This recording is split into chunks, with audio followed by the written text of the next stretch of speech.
अस्सलाम वालेकुम everyone, I am वर्दा मलिक। आप देख रहे हैं TNN। मेरे शो का नाम आप सब जानते हैं, जीना इसी का नाम है। तो आज मैं जिस हस्ती के साथ बैठी हुई हूँ, माशाल्लाह इनकी कवालियाँ, इनकी मौसीकी क्या है, शहरत के इस पार हो या शहरत के उस पार हो, हर कोई इनकी आवाज़ से झूमता है। अस्सलाम वालेकुम sir, first of all thank you so much time देने के लिए।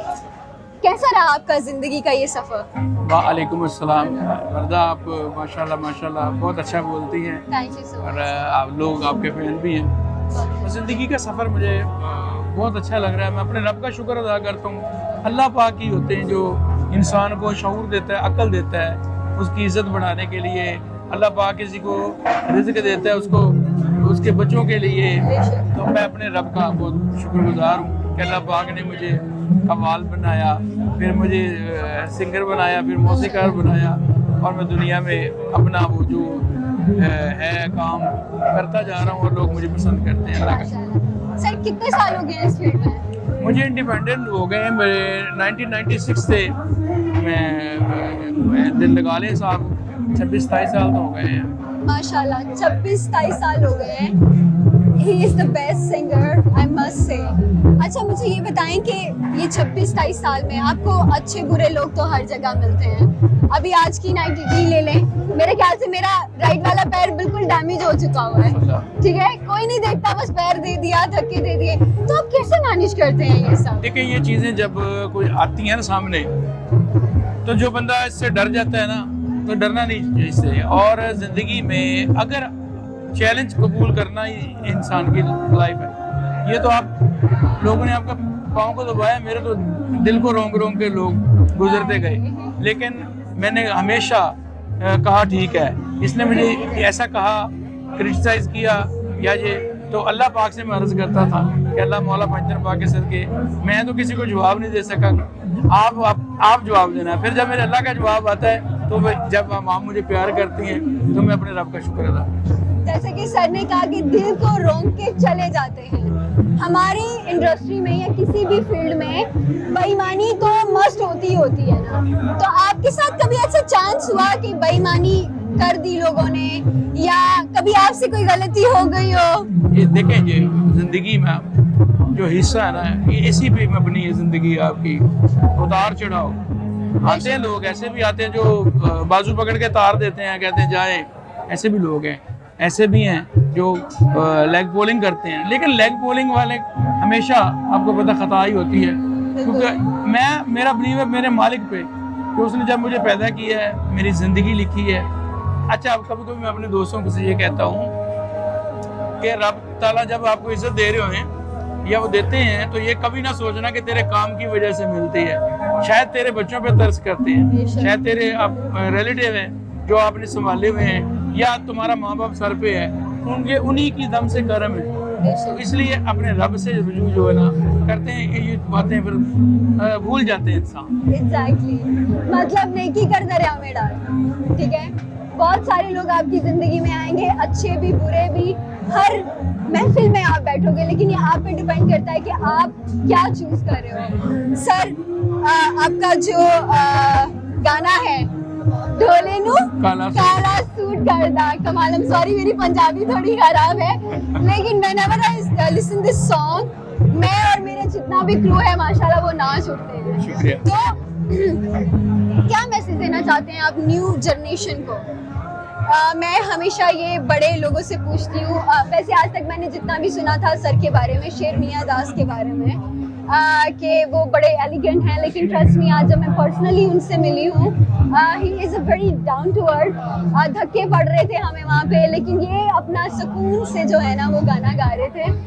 सर, बचपन में आप सिंगर ही बनना चाहते थे या कोई और ख्वाहिश थी? नहीं, सिंगर तो बनना चाहता था। अच्छा। लेकिन जब मैं कोई गाता था तो मुझे लगता था कि मैं कभी नहीं बन पाऊंगा सिंगर। अच्छा। तो फिर क्रिकेट की तरफ ध्यान था। लेकिन मैं एक चीज़ जानता हूँ कि जिस चीज़ में आप फेल होते जाते हैं ना बचपन में, या आप डिसहार्ट हो जाते हैं, या आपको दीवार नज़र आती, तो उसके बाद फिर अल्लाह की करम नवाजी शुरू हो जाती है, क्योंकि वो ही जानते हैं क्या है। तो जब उसने अल्लाह पाक ने आपको मंजिल देनी होती है, फिर वो शऊर के वो पर्दे आहिस्ता आहिस्ता पहला उतारते हैं, दूसरा उतारते हैं, अकल देते हैं, फिर जो काम आपने करना होता है उसके बारे में अल्लाह पाक बताते हैं।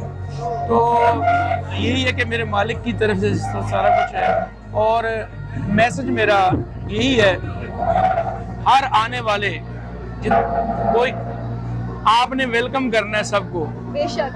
अगर आप आर्टिस्ट हैं, जो भी हैं, आपने आने वाले आर्टिस्ट को वेलकम करना है और दिल से करना है, जिस तरह लोगों ने आपको वेलकम किया है, चाहे वो कुछ जल के किया है, चाहे गालियां दे की है, लेकिन आपने ऐसा नहीं करना। आपने जैसे इमरान खान कहते हैं घबराना नहीं है आपने। नहीं, घबराना की बात नहीं मैं कर रहा, मैं कुछ और बात कर रहा हूँ। मैं कहता हूँ वो आर्टिस्ट आता है, आप हिट है, अब कुछ नेक्स्ट हिट आ जाता है, तो उससे जेलस ना हो, उसको मैं वेलकम, यार आपने आना है। जेलसी तो है, जेलसी हर रिश्ते में है, वो आपकी तरक्की में, आपके आसपास कहीं ना कहीं। पहले जब मुझे नहीं पता था इन चीजों के बारे में, लेकिन कहीं ना कहीं मुझे ऐसा लगता है, आप मुझसे ज्यादा बड़े, कि ये सारी चीजें तो हर जगह फेस करनी पड़ती है। लेकिन जब आप दुआ करें कि लोग आपसे जेलस हों, क्योंकि लोगों की जेलसी आपकी कामयाबी है, वरना तो कोई दूसरे से जेलस होता ही नहीं है। बेशक। तो आप कोई वोकैलिटी रखते हैं दुनिया में, तो इसलिए लोग जेलस होते हैं, जेलसी मांगा करें। लोग जेलस होते। बस आज सर ने कह दिया, मैं इनकी बात को फॉलो करूंगी और मैं कल के haters को पूछूंगी, जो haters हैं वो जलेंगे तो हमारा नाम होगा। ये बात बहुत बड़ी बात है। कभी बचपन में मामा पापा ने नहीं बोला कि नहीं तुम सिंगर नहीं बनोगे? हाँ जी, बोला मेरे वाले साहब ने, क्योंकि वो माशाल्लाह खान साहब वो अपने काम के एक ही आर्टिस्ट हुए हैं हमारे। तो बस वो जब हमें सुने थे, हम हमारी जरूरत तो नहीं होती थी, उन्हें साहब ने कभी गाए, लेकिन कभी हिडन में वो कभी हम, तो उन्होंने कहना चुप हो। अच्छा, लेकिन उनका वो जो झिड़कियाँ उनका समझाना, उनकी गायकी जब हम सुनते हैं तो सारा आज जो भी कर रहे हैं, तो उन जैसा तो नहीं कर सकते, लेकिन वो एक हौसला अफजाई मिलती है। उनका जो गायकी रंग था वो तो किसी में आ ही नहीं सकता। अगर आज भी वो हमें सुनते थे, कहते तुमने नहीं गाना है, वो इस तरह लोग थे। लेकिन मामा ने हमेशा सपोर्ट किया आपको? मेरी वालदा वो हमारी पढ़ाई के हक में थी, अभी तक वो मुझे दुआएं देते हैं, ये सब उन्हीं की दुआओं का असर है। बेशक, माँ बाप का साथ होना, माँ बाप की दुआएं बहुत ज़रूरी हैं। आप जिस भी रास्ते में चलें, आपके माँ बाप आपके साथ हैं तो आप कोई भी मुश्किल जो है ना वो पार कर जाएंगे। सर, एक पर्सनल सवाल, आपकी शादी हो गई है? जी हो गई। लव मैरिज और अरेंज मैरिज? Love marriage. माशाल्लाह। तो हमारी जो न्यू जनरेशन है बेसिकली, वो आजकल उनका प्यार कुछ और ही हवाओं में। आप कोई मैसेज देना चाहते हैं इन लोगों को? मतलब अगर प्यार है तो शादी नहीं है, शादी नहीं है तो प्यार है, ये सारी चीजें, मतलब आप कुछ मैसेज देना चाहते हैं? देखें, अपना हमेशा प्यार की रुकावट होती है, तो वही आजमाइश की घड़ी होती है। बिल्कुल। अच्छा, जो लोग समझते हैं कि पता नहीं यार ये आजमाइश में पूरा नहीं, आजमाइश करनी होती है, उसमें पूरा उतरना होता है। बेशक। तो हर बंदा एक दूसरे का वफा देखता है। असल वफा के जो मीनिंग्स हैं ना, वो सिर्फ है एहसास के। वफा क्या होती है कि आपको किसी का एहसास हो, जब एहसास होने लगेगा तो वफा खुद आगे आ जाएगी। आपकी आवाज सुनकर एहसास हो जाता है। Thank you so much sir. आपका जो आज तक का सबसे मोस्ट फेवरेट जो गाना वो कौन सा रहा? सॉरी आपका सबसे फेवरेट सॉन्ग कौन सा रहा आज तक का? कोई ऐसी कवाली, कोई ऐसा गाना, क्या सबसे ज्यादा फेवरेट रहा? जो लोगों को पसंद आता है, जिस तरह ढोले नुकारा सुनने लगे, ये है। मेरा एक सॉन्ग था इश्क़ मुजस्सम, वो भी यूट्यूब पे माशाल्लाह बहुत चल रहा है। यार को जगह लोगों ने पसंद किया, लेकिन कवाली पढ़ के बहुत अच्छा लगता है। और इसमें कवाली में मेरा एक आइटम है, नसीबा खोल दे मेरा, उसको भी सबने इंडिया में मास्टर सलीम ने और हम इकट्ठा किया। तो ये मेरे लिए बड़ी ऑनर की बात है कि हमारे पड़ोस मुल्क से मेरी कवालियाँ जो है वो रिमिक्स हो रही है। आप ही ने तो कहा लोग जलेंगे तो नाम होगा ना, अच्छा है वो मिक्स कर रहे हैं, नाम तो हमारे पाकिस्तान का है ना, आपका है।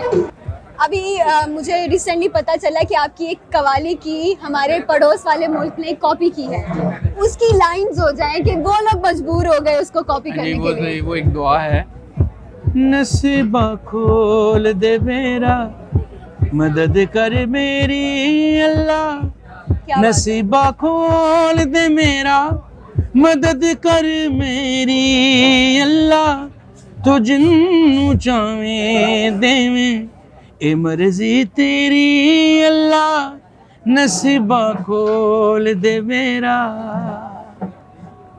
अभी ये 2 लाइनें ही मेरे दिल को छू गई हैं, तो वो तो फिर कॉपी करेंगे ही करेंगे सर। आज तक का आपका सबसे ज़्यादा मोस्ट फेवरेट गाना कौन सा या कवाली कौन सी रही? मेरे काफ़ी हैं, लेकिन ये जो था ना, मेरा ढोला डाडा सोना ए दे जे आना कोई होना, असी राह च खलोइए ओदे तक ना पवे, ढोले नू काला सूट सोना लगे। आज आपके लिए काले सूट पहनकर, मैं खुद काला, आप भी काले, सारे काले पहन के आए हैं। Thank you so much sir, आपने मुझे यहाँ पे टाइम दिया, TNN को मौका दिया आपकी खूबसूरत ज़िंदगी के बारे में डिस्कस करने के लिए। कोई ऐसी चीज़ जो आप किसी से शेयर करना चाहते हैं तो आज तक नहीं कर पाए, या अपने फैंस के लिए कुछ कहना हो आपको? नहीं, मैं शेयर करता रहता हूँ, क्योंकि अच्छी बात हर बंदे में होनी चाहिए। बस मैं यही कहता हूँ कि किसी ने पूछा आप जब भी मिलते हैं तो खूबरू लगते हैं, इसकी क्या रीज़न है? मैं कहता हूँ ये ना अल्लाह ही जानते हैं, लेकिन मैं हसद नहीं करता किसी से, और यही मैं चाहूँगा कि किसी का बैक बाइटिंग या हसद ना करें, क्योंकि इतना बोझ उठा के क्यों फिर रहे हैं? आप इजी होते हैं, यहाँ भी फिर रहे हैं और अगले जहाँ जाकर ये भी बात फिरेंगे। है। तो बस अपने आप को अपने रब की मर्जी पे छोड़े, और अपने और ये बात मैं शेयर लाजमी करूँगा, अपनी तमाम चीज़ें जिस तरह बंदा अपने माँ बाप को बताता है, अपने रब ताला से शेयर किया करें, और अल्लाह से मांगा करें कि अल्लाह मुझे ये चाहिए, मुझे ये चाहिए, अल्लाह मुझे इसने तंग किया, अल्लाह मुझे इसने तंग किया, तो फिर देखिए अल्लाह कितने करीब होगा। बहुत प्यारी बात की है सर ने। आई होप आप लोगों को हमारा शो पसंद आया होगा। हमेशा की तरह एक से एक बढ़कर हस्ती मैं आपके सामने लाऊंगी, ये वादा है वर्दा का। And thank you so much sir आपका टाइम देने के लिए, इतनी खूबसूरत हम लोगों से बातें शेयर करने के लिए। इंशाल्लाह नेक्स्ट हम इनसे बेहतर तो नहीं, लेकिन कुछ ना कुछ आपके लिए ज़रूर लेके आएंगे। तब तक के लिए देखते रहें TNN। अल्लाह हाफिज़।